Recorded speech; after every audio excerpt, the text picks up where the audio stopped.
Hello, everybody, and welcome to today's conversation where we're going to be talking about what's changing for digital content in 2025.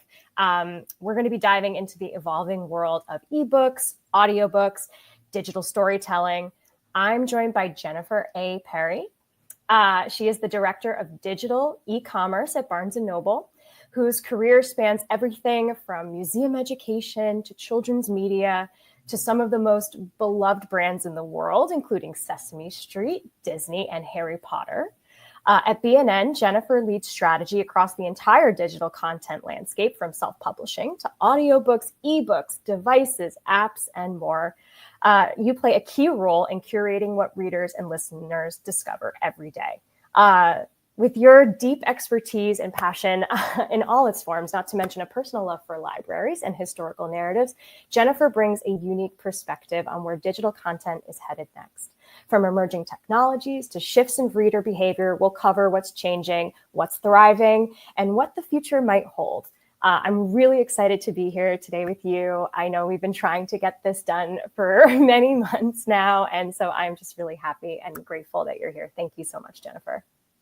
Hello, Julie, and thank you. I am thrilled to be here. Yes, we have been talking about this conversation for a while, and I think we're doing it at just the right time in the middle of summer, which is a great time for digital reading of all kinds. So I am very happy to be here for this audience. I welcome the conversation and any questions that people may have afterwards as well. Yes, please, as you're watching, post your questions in the comments. We'll be sure to come back and answer them. We're excited for, I think it's going to be a really great deep dive. So we'll just start off right off the bat and just say I guess the question is, what excites you most about the digital content space right now? Wow, that is broad. Let's go start. And broad is the right word. And I really think that gets at the crux of the answer and my excitement, because we are in an era where there are more ways to read than ever before. Very sorry that I have a tiny lingering cough. And we are also in an era where there is more innovation in reading and the technology related to reading than ever before.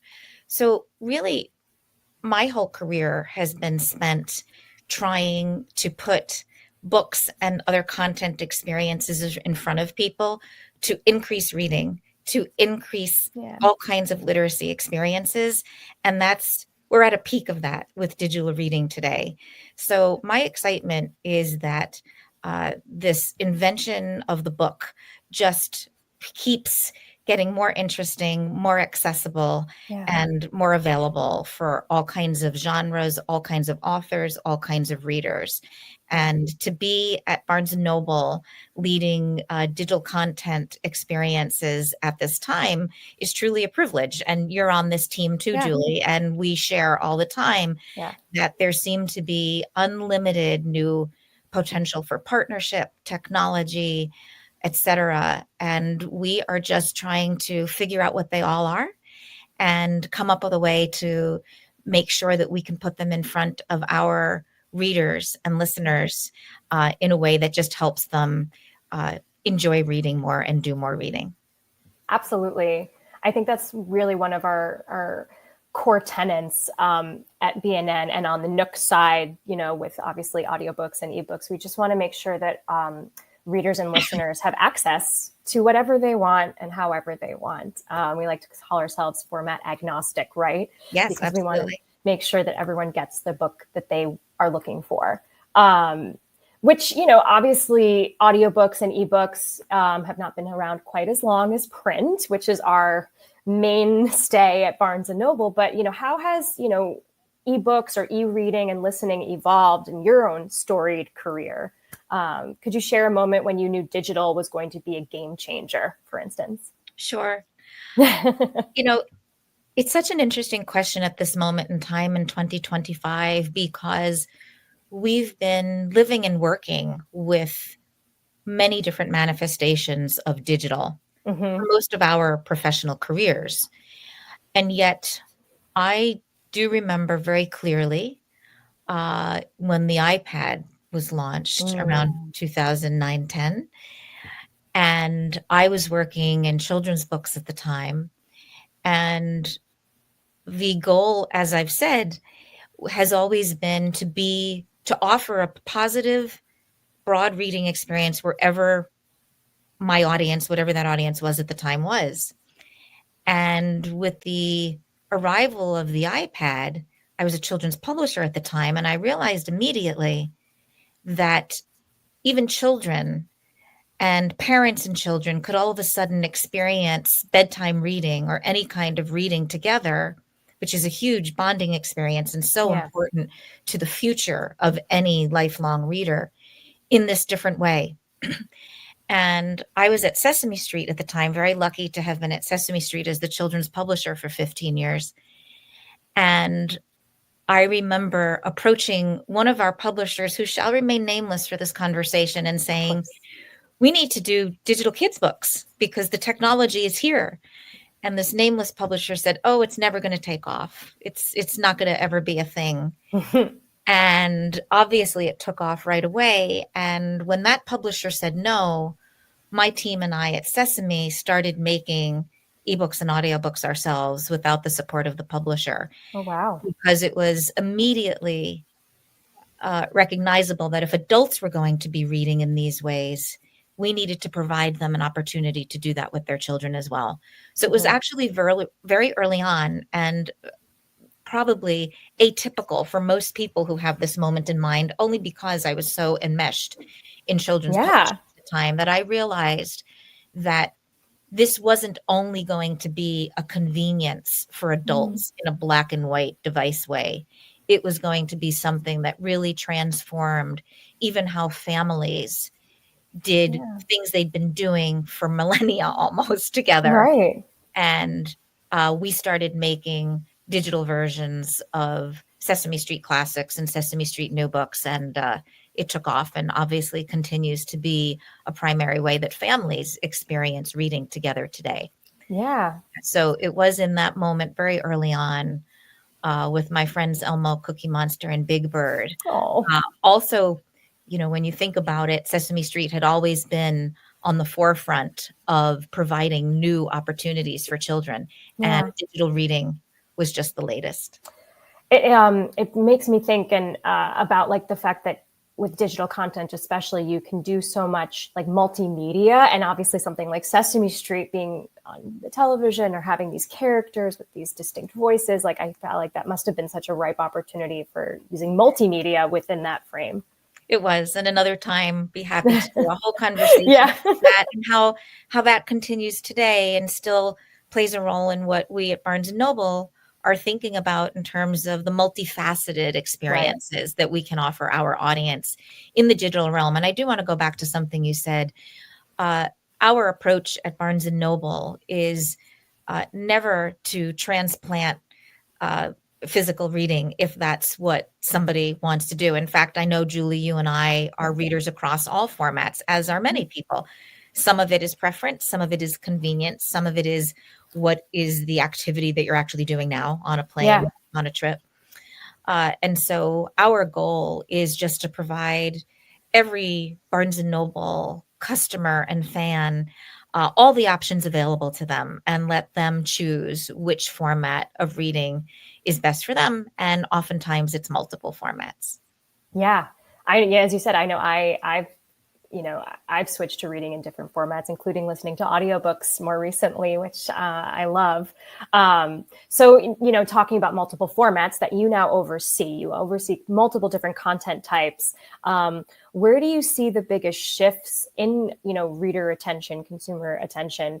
What formats are seeing the most growth? Why? Demographics. Are there anything that's noticeable about the demographics that are using audiobooks versus ebooks versus print? It's actually very clear where the rise in readership is, and it is in audiobooks at the moment in the United States and globally. And I'm just going to look at some notes so that I don't get some stats wrong. But thanks to our, friends at the Audiobook Publishers Association, we have some recent stats from June that show audiobooks for several years in a row now remains the fastest growing segment of the reading audience in the United States. And as I said, globally, but our focus is the United States. In 2024, there was a 13% increase over 2023 in revenue, which was 2.2 billion for audiobooks. It was also the first year that sales of audiobooks for core publishers exceeded sales for ebooks.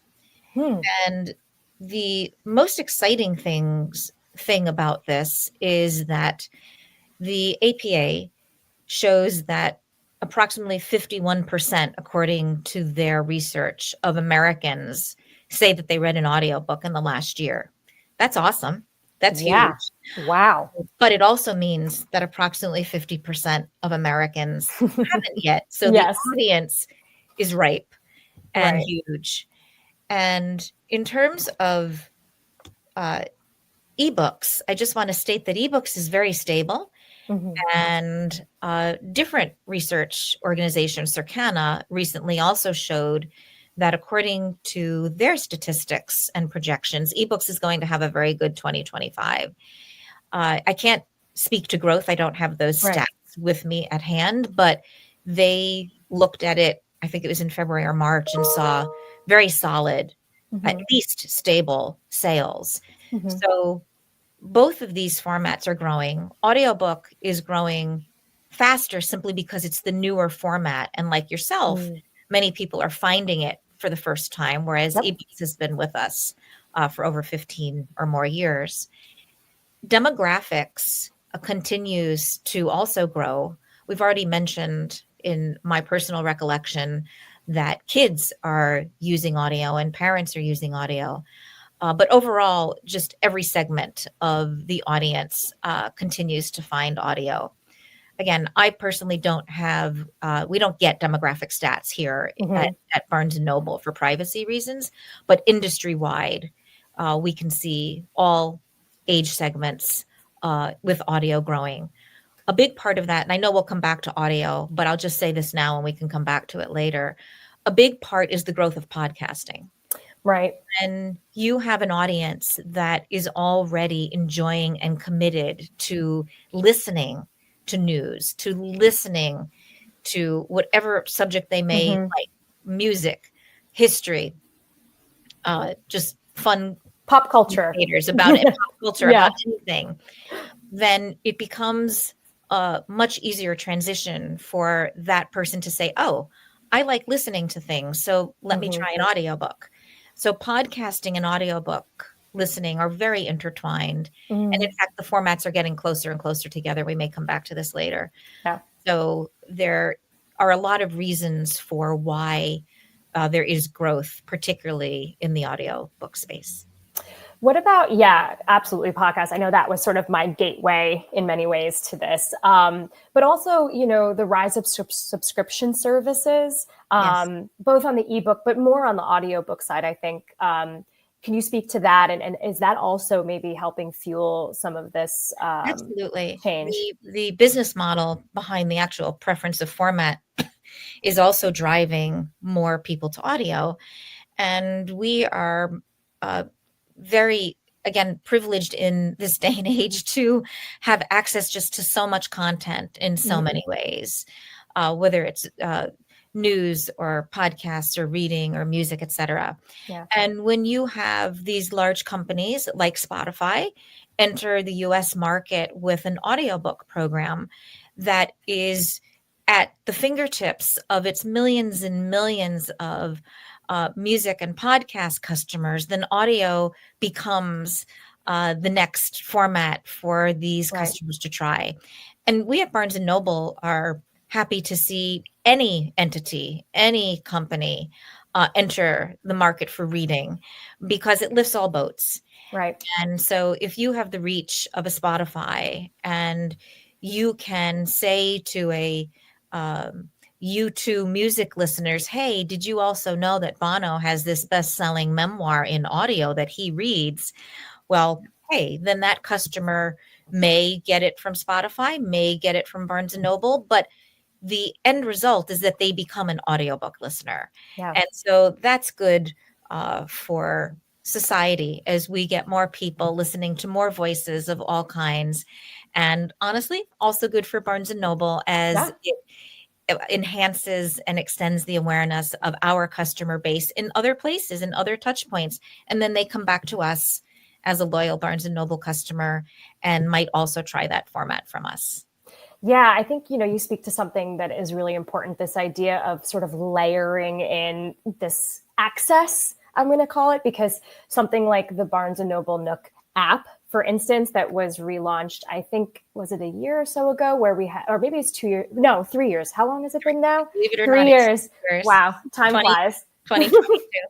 Where we integrated audiobooks and ebooks into one place. And I think that was such a game changer because as a digital content reader, I'm just going to call myself that, like now I have so much access of like ebooks, audiobooks, like it's just right there. And even better now, you can, I think they changed the button recently, so you can go straight from the app to the buybn.com, and it's even easier now. That was that also I think is going to be really helpful in the future for anyone going to the app.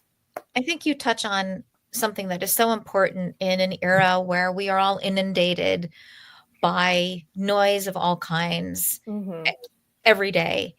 And so when you have something as convenient as the Nook app, thank you for giving me the chance to talk about this app. We talk about it because it is such a helpful tool for readers. And for those out there listening who don't know, it's a free app. And as Julie said, it is Barnes & Noble one-stop shop for digital reading. You can see the entire ebook catalog there. You can see the entire audiobook catalog there. They are literally finger touches away from each other. It's very easy to browse, very easy to consume. It's a very user-friendly, simple but complete experience.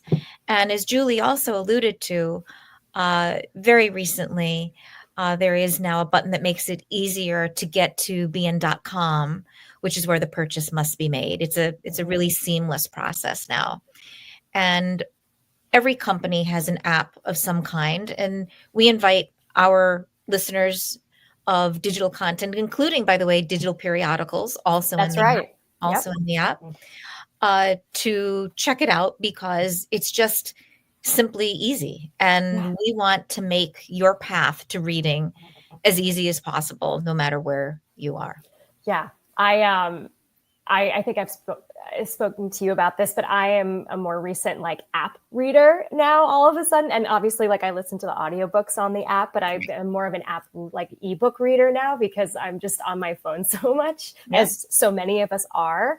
And instead of, spending all this time scrolling through social media, I'm like, I need to start reading my book instead. And so I'll just click over very easily into the app. And it's such a nice, like, it's like a fresh kind of like, cleanse of the soul. And we curate it, which is not unimportant because of exactly what you're saying.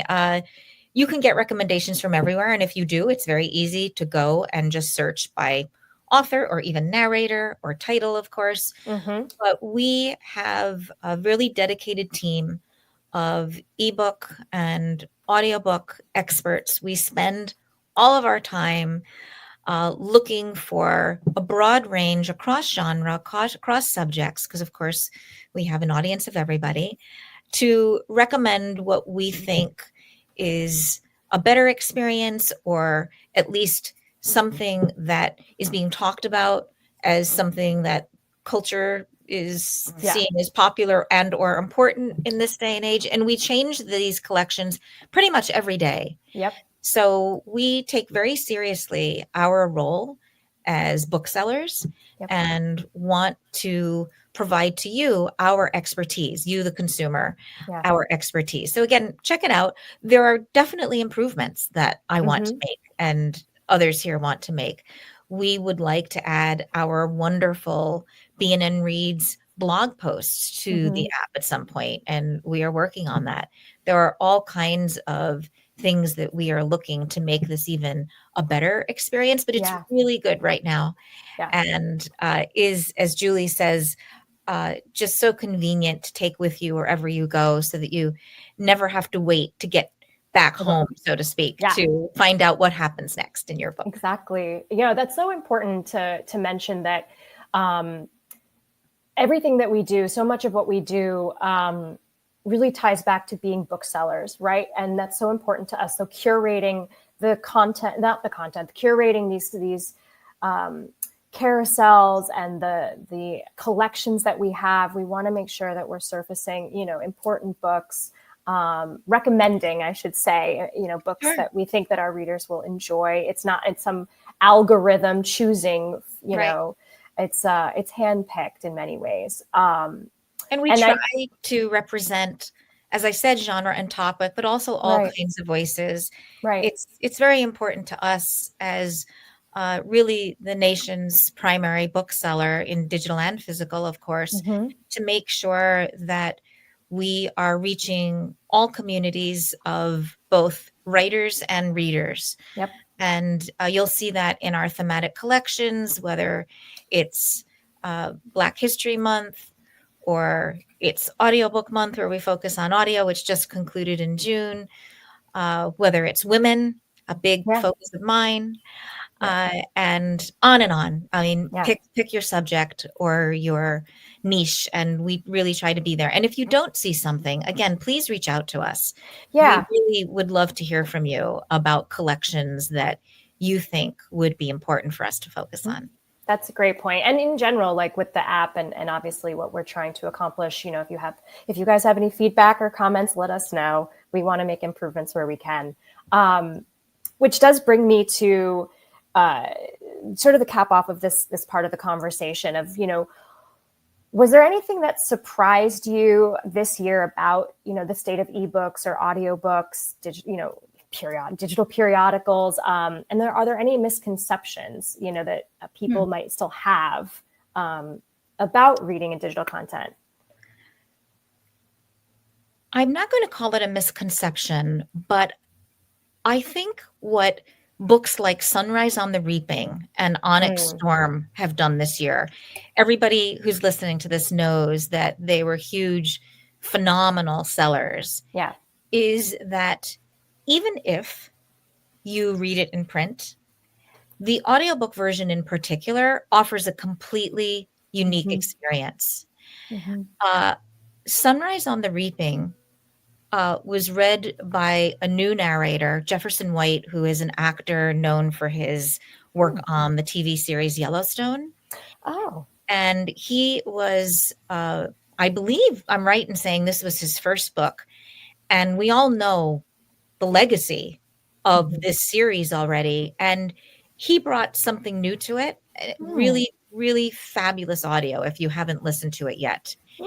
And Onyx Storm, specifically the graphic audio immersive edition, really to me is the way that this series should be experienced. Even if you love the print, and I'm all for print, there are over 60 narrators in the graphic audio version of Onyx Storm.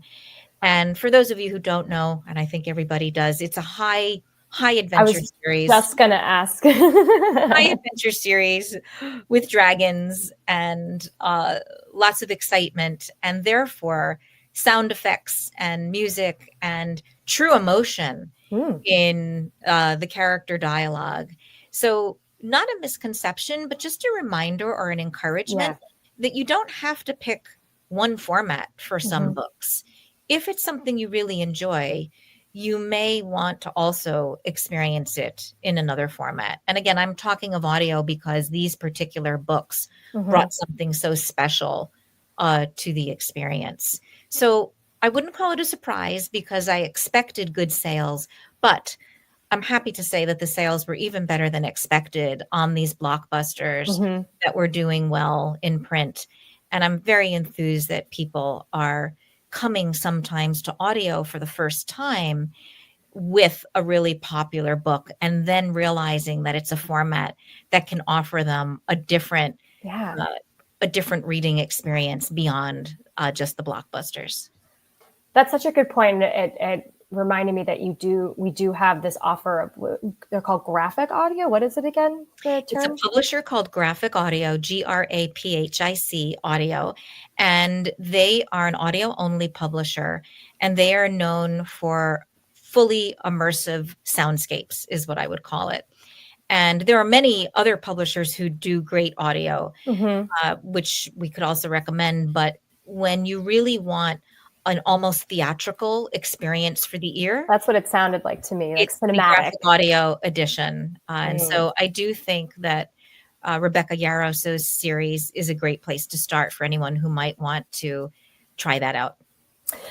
That makes me want to go pick it up, because I did read, well, Sunrise on the Reaping, and now you're talking about these like really, really great audiobooks, and it does make me want to go back and listen now to the audiobooks of all of these, just because it's, like you said, a different way of engaging with the content, and I feel like you would get something new out of it, even in a different format.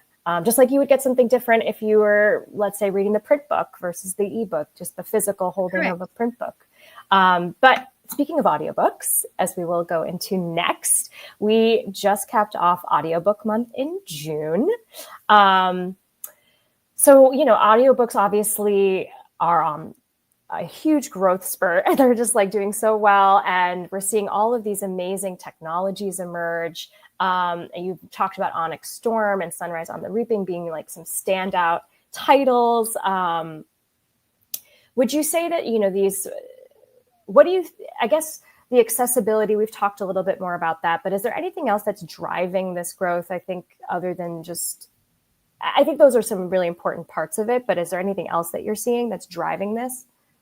Well, we've mentioned podcasts, and I'm going to do a little piece on nonfiction here, because nonfiction is something that is driving audio, as we said, from podcasts. But what publishers are realizing is that nonfiction, which, let's face it, sometimes has a reputation for being dry, and again, achieve a level of engagement in audio that for some readers might be a little harder in print. Often this is because the author, the journalist, as it may be, is reading it. So, for example, Original Sin, a book recently produced by Jake Tapper and a co-author, Jake Tapper from CNN. Jake Tapper reads it, and it was a very deep investigative piece of journalism. And when you hear a voice you're familiar with, like a Jake Tapper, you might be more engaged to read that. I'm actually going to also mention a book that didn't get this level of publicity. It's called Children of Radium. It's on our list of best audiobooks so far. And it is a book that is a Holocaust story where the author, Joe Dunthorne, I hope I've gotten that right. Sorry, Joe, if I got that last name a little bit wrong. I love your book, Joe. Is a Holocaust story of two layers. It's about what his grandparents went through during the Holocaust, and then it's his story 2 generations later of discovering that story later in life and sort of revisiting it literally and figuratively. He actually goes to Europe. And I think that the nonfiction realm is a place where people are finding audio stories for these reasons that I'm talking about, a little bit easier to get through it sometimes. Having the author or a great narrator read it to you also makes comprehension a little bit easier. And then they realize again, oh, I don't just read nonfiction. Let me try audio.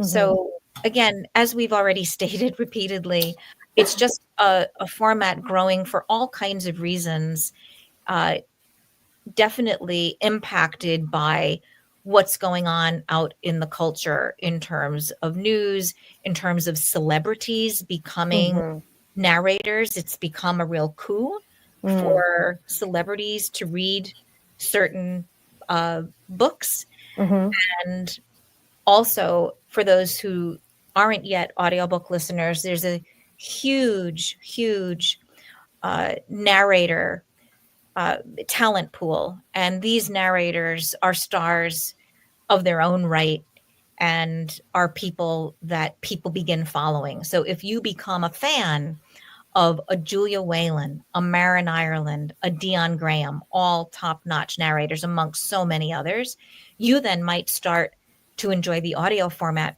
not because you're searching for a title or a series and an author, but you're searching for a narrator. Yeah, absolutely. I know that that's certainly like on the romance side. There's a huge following of the romance sort of like narrators, and that's how a lot of listeners are not necessarily finding the author, but through the narrators. I've heard that, which is really cool that there's this other group of creatives that are able to like take part in this industry. Huge part of the audiobook industry, huge talents. Definitely we'll talk about AI and how that's affecting narration. Yeah. I don't know if you want to do that now or later, but I also want to recommend that if you are interested in audio, that you give all kinds of audio a try. Mm-hmm. We've talked about immersive narration. I've talked about celebrity narration. Great single narration can be an incredibly powerful experience between you, the author, and that voice in your head. We have duet narration. We have dual narration, which is a little bit different from duet narration. And we have full cast narration that need not be fully immersive, but where there are multiple narrators reading multiple characters. So audio is just an incredibly creative space right now. We, again, want people to find the format they like. Ebook, incredibly convenient. Incredibly straightforward, really just a solid experience with devices made just for that. Audiobook, whole other creative realm of engagement. So pick your format and enjoy digital in moments where it might be right for you. Yeah. We were talking so much about narrators, and as you sort of alluded to, this idea that obviously technology is evolving at a rapid pace, and we're seeing things like synthetic voices, AI narration. And I know that there is a lot of discussion on our side and in the industry overall. Yeah, of course. So is there something there that you can speak to about these technologies, how they're sort of impacting things in the industry? Sure. Let's talk a little broadly about technology, and then we must talk about AI for at least a minute or so. Right. So, yes, e-reading has been with us 15, 20 years, and the devices are excellent. Whether you buy one from Barnes & Noble or another, these have been out there for a long time. But technology continues to grow. We are seeing color added to the e-reader space. We are seeing the ability to actually write on screen. So, Julie, we remember our physical textbooks in college and taking notes in the margin and underlining. Well, this technology is here. It's not widespread yet, but I anticipate that it's going to become more and more widespread. We are seeing the integration of audio, as we've already discussed. And so devices are being re-optimized to allow for both the ebook and the audiobook experience. We've talked about apps. Technology is just never slowing down. I mean, that's human nature. And again, because so many people are reading all kinds of formats, there is a lot of investment in technology into the digital reading space. And I'm sure this audience here could give us more examples than I've just tried to summarize. In the digital reading space, the area of technology that has obviously received the most attention over the last 2 years is artificial intelligence. Excuse me. And this is very much affecting narration. I do want to say it is also affecting how books are written as well. AI isn't just being used for narration, although that's where the bulk of the discussion is in the digital reading space. But we have certainly seen books created with ChatGPT prompts. And We know that sometimes book titles are created with chat GPT prompts. And so we're all figuring out how to use AI as Right. a tool that is hopefully mostly transparent to the end user. Mm-hmm. And we are also trying to figure out what the place very explicitly for AI is in this world of audiobook narration. So I'll Yeah. just say, as the Barnes and Noble representative of digital reading here, that Barnes and Noble very much prioritizes human narration. It is a unique art form. It, we feel, is the better experience for most reading because it is an actual human Yeah. emoting and reading and thinking about what they're reading. And I know AI gets better and better, but I'm not sure that a non-human could get that crack in their voice at the right time or Yeah. the exact type of sigh at the right time, because that comes from an intellectual experience that then migrates out of your voice. But when we use AI, or when we, I should say, receive books that are narrated with AI, which are in our catalog, uh, our goal is to let the user know that it's there. And we do that in a few places, in the description of the narrator and in the description of the content. That is our goal. We're Mm-hmm. still working hard at implementing that goal because there's just so much content coming in all the time. Yeah. We do feel that there is a place for AI in the audiobook landscape. That primarily has to do with translation. Mm. AI allows publishers to more affordably invest in translating all this excellent work, be it from English to another language or another language to English. Audiobooks are very expensive to create. Yeah. Then we do believe that AI can be a plus in the world of digital reading simply by increasing awareness of and accessibility to all of this great work out there. But it is an issue that we continue to both struggle with and engage with in positive ways. And the entire industry is doing the same. And there are Right. no, for Barnes and Noble, there are no final answers yet, except that we always will prioritize the human narration when there is a choice. And we will continue to figure out, quite honestly, how to integrate AI narration where we think it's helpful and beneficial to our audience. Very well said. And I think, it's a complicated subject and something we don't have, I think anyone really has fully wrapped our heads around. But as you said, it's True. important to us to put the creatives front and center, human creatives, I should say, front and center. Intention of the original author. Yeah. There are abridgments happening of all kinds of authors' work. And look, sometimes that's also helpful in the marketplace. I think most of us have used a version of Cliff Notes or Spark Notes at Right. some point in time. Yeah. But we are really about making sure that if you're looking for an original work, you find the original work by the original author. So we're very much about intent.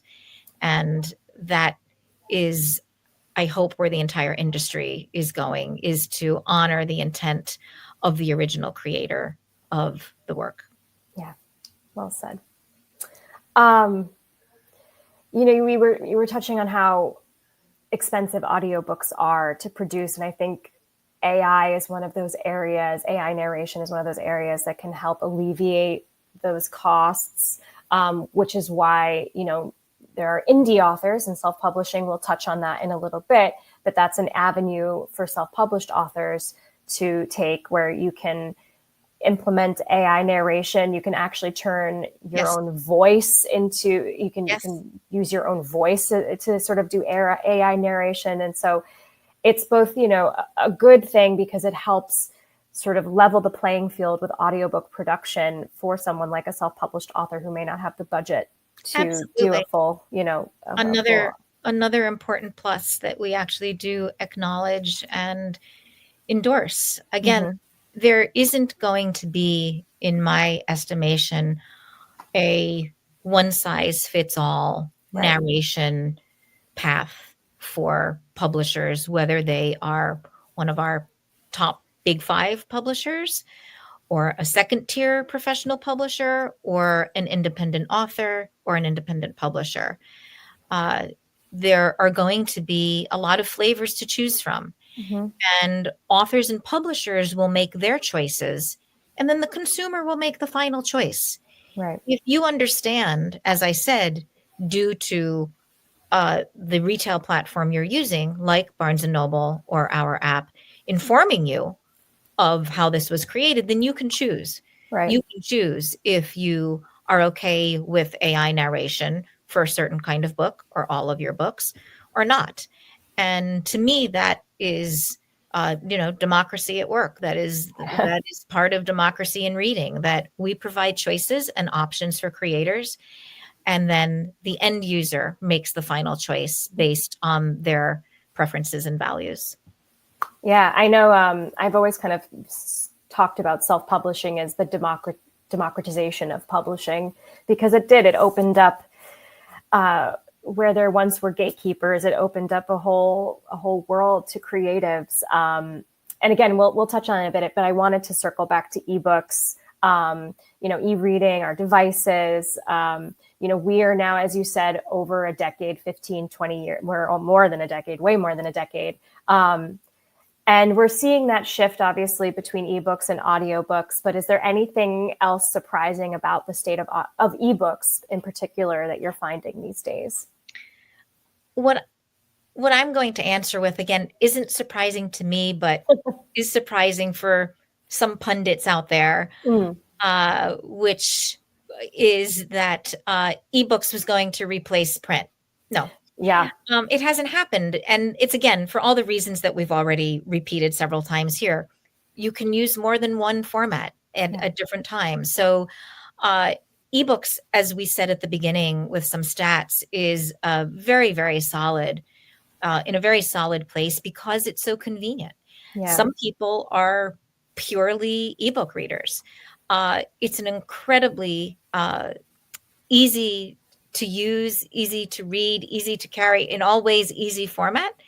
And Barnes and Noble is incredibly committed to ebooks, from all of our traditional publishers and from our indie author platform, Barnes and Noble Press, which I know you've talked about in this space before, Julie. So there really is nothing to me that's surprising about e-reading, because I never thought it was going to replace print or die because of audiobooks. It's just an incredibly great format. We have a huge collection. We at Barnes and Noble have e-reading devices and tablet devices. And so again, we recommend that you find what's right for you. We're always innovating in our devices. And I'm happy to report publicly for the first time that we will be bringing out new devices in 2026. I can't tell you the specifics yet, but we're very excited about what we are going to be doing in 2026 regarding e-reading. Yeah, I know. I'm excited. And like you said, we even have a device that services both audiobooks and ebooks. We have the Glow Light Plus. So you can do, listening to your audiobook or read your ebook. And I think ebooks also have been so instrumental in helping with accessibility being a priority for readers, both ebooks and audiobooks. We have things like font size settings and text to speech. And that just goes hand in hand with our innovation and how we're trying to make sure that all kinds of readers get what they need. With these different, it's so important. Coming from the Sesame Street background that I have, accessibility has always been one of the core aspirations for everything that we do. And thinking of how ebook for some parts of our audience and audio for the other parts of our audience opens up all of this content for those audiences is very important, and remains, every time we put out a new device, remains something that we spend a lot of time thinking about. Yeah. So I want to touch now on self-publishing, since that is really my space and my day job space. Is I work, with Barnes & Noble Press, working with our authors, and we've spoken a lot about indie, and we've talked about audiobooks, and I'm excited because now you're working with me on self-publishing, and it's I think just such an exciting space.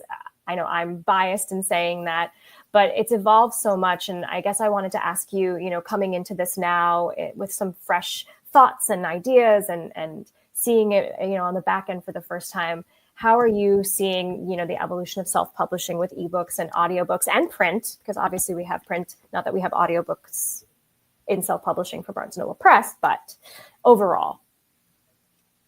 So indie publishing is such an exciting place because, as you know so well, Julie, anybody can do it. And you can put something out there that's important to just you and your family. You can have an idea and put it out there to everybody, as authors have done, and then it takes off and they become the most popular author in the world.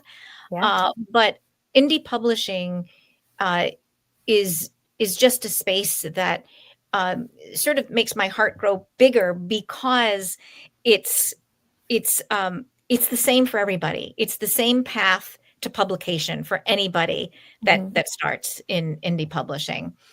And Julie, you know all about the tools that we have for Barnes & Noble Press, and this isn't the place for it. But for anybody out there who might not know about it, please check it out if you have any interest in publishing something. So obviously there are print formats, but we are really leaning into ebooks and now audiobooks with some partnerships for all the reasons that we've discussed, is that these are what people are reading and listening to. And we just want that indie community on the author creator side, as well on the user side, to have access to all formats. Audio is at a slower pace because it is more challenging. It involves production work that people may not have done before, and it involves a different budget. But we are exploring some partnerships, and there are entities out there to help you do that. So again, we support it all. We are just supporting any way to get more creators into the marketplace to reach an audience, because somewhere in some format there is a perfect marriage there. And that's what we're supporting with indie publishing. Yeah, I think, with audiobooks, we and overall with trying to add to that, bringing people into the self-publishing space, we have, partnerships that we work with from everything from cover design to editing, now with, something like Authors Republic for audio production and distribution. This just speaks to my excitement about the space of indie publishing, is that, like, I'm now 10 years into this, and just seeing even, and that wasn't even, 2015, 2016, it was already a somewhat mature industry in and of itself. But even just in the last 10 years, seeing the growth of this industry and all the different companies that have sprung up. We have a relatively new partnership within the last year with a company called Ready Chapter 1, which is using, humans to look at your work, and it's almost like you're in a writer's group to get that feedback. So if you're an author, trying to figure out how to structure your book or how your chapter is working, you don't have to go out and find readers. You have this service called Ready Chapter 1 that will pull together a bunch of people to help you navigate your story. So there's all these different players and elements that it's just so exciting to see. And B&N, I think. I just want to say exactly. It's community. I just love the word, the community, that it's about support and empowerment. And it's sure there's competition in a lot of things because of human nature, but this is really about really supporting people's personal goals and aspirations here in a way that traditional publishing honestly can't always do, because of the business objectives behind traditional publishing, which is fair and fine and makes for great publishing, especially here in the United States, where we have such strong publishing companies. But it's a true supportive environment in indie publishing, and it's all about sharing resources, sharing tips, and just widening the pool for everybody. Yeah. And to be fair, with the widening of that pool, with so many more players, with so many more authors coming into the space, obviously discoverability can be difficult. True. And trying to figure out how best to position your book. But how would you say B&N is helping indie authors in particular do that? With such a crowded space, how are we, and I can speak to this too, but I wanted to get your take first. How are we helping indie authors? Well, you are the expert here, Julie. I will just state as the sort of the leader of the group, learning from you, since this is part of my new purview, that we have many different types of marketing that we can help with. We are helping with social media. We are advising on how authors can position their books to audiences. We obviously have the tools in place for distribution and creation, obviously. Mm-hmm. And I think most of all, if I may come back to what I just said, we've created under your leadership, Julie, a real community of conversations like this, conversations on our website about how to use the tools. Julie and I are talking about how to do even more of this. So again, send us your comments and your suggestions. But we are committed to this audience. Yes, discovery is hard. It needs to be a collaboration. It needs to be a collaboration between the author and the retailer. And we do a lot on our end and try to suggest ways for authors to optimize what we do on their end. And together, many of our authors are achieving that dream of not only writing a book, but having somebody purchase it. And oftentimes a lot of people. Yes, it's always very exciting to see when an author, is finding their readership through us. It just fills my heart with such joy. And I love working with our authors. One of the most important ways that we try and help the indie community with discoverability, because obviously there's so much out there. We talked about curated collections like we have on the app and the website. Like we said, we're handpicking a lot of these titles to showcase to our readers. We do genre-specific promotions. And on the platform side with B&N Press, we really try and guide you through things like metadata, because metadata is so important. Because yes, we do a lot of manual work on the website and the device, but there is an automated element to it. There is a lot more to it than just, there's a lot of back end data that helps with that discoverability. So simple things like making sure your title is consistent across all your editions, making sure your name is spelled the same. Those little tiny things are so important for something like discoverability. And keywords, yes, just peppering in keywords throughout your blurb. And then the number one thing is a good cover. That's just the way it is. Always. A professional good cover. But yes, we do try our best to help authors, whether you're just starting out or you're well seasoned. But we have so many different levers throughout the B&N Press website. So definitely head over there if you're looking to self-publish, and let us know. If you have a book out there, we'd love to help and amplify. So I guess we're sort of at the end here a little bit. We've been talking for over 50 minutes, and I feel like we could just keep going and going, but I don't want to take up all of your time.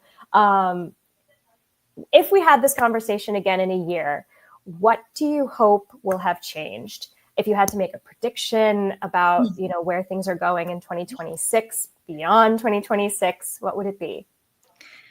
We all know that making predictions is very difficult. So I'm gonna phrase it as hopes based on our strategic priorities, and I'll try to touch on the core things we spoke about.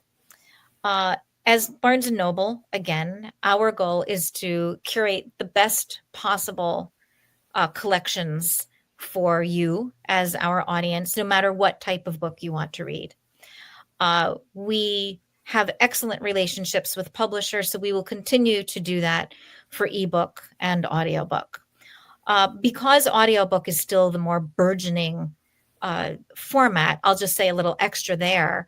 My hope there is that the industry will begin creating more originals, something we didn't get a chance to talk about, something that need not start in print, but has a purpose as an audiobook. And we see great originals already, but I would hope to see the industry do more of that. And I do think we're leaning in that direction. Also in audio, we've mentioned that there are a bunch of business models out there. We didn't go into it too deeply, but I am promising our audience that Barnes & Noble will continue to have a subscription and an a la carte audiobook experience. So if subscription is not for you, just come and purchase an audiobook at a time like you would do a print book or an ebook. And so I want to see our audience grow in audio for people who want to commit to the deep dive of the subscription, but also people who are experimenting or gifting or whatever it may be, sort of one at a time. We do hope that the industry as a whole, in terms of all of the complicated issues of AI, lands on some standard policies that we can all wrap our heads around and agree to together, whether it's copyright or transparency and description, or translation is a place that we can all agree might be beneficial, et cetera. So I'm hopeful that the industry as a whole will help guide all of us to policies that continue to support the human element as the priority, but understand where the artificial element can actually be helpful to segments of the audience and the industry. And then indie publishing, we hope it just continues to grow in all of these ways, because as both of us have said, it's a way for anybody to experience the joy of creation and publishing. And mostly what I hope always for, since I started my career, is just more people becoming more informed about their world, or taking a break from that world and enjoying a moment of escape in whatever type of book you want, in whatever type of format you want. Reading is a privilege. And we at Barnes & Noble understand the privilege of being somebody that you come to for choices about that reading. And so we just want to be able to provide you better devices, better experiences on our website, on our app, and in our catalogs. And that's what Julie and I and the rest of this e-commerce digital team are here to do. And we love what we do. We take it very seriously. We do want to hear from you.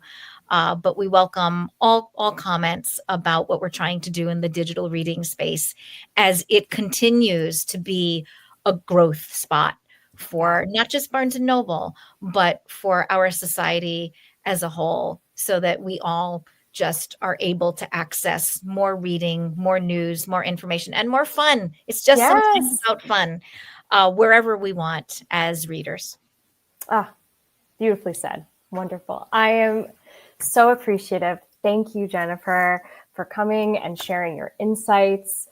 My true pleasure. Yeah, this has just been such a books, love to talk about digital reading, and I'm very pleased to have been with this audience today. Thank you, everybody, for listening.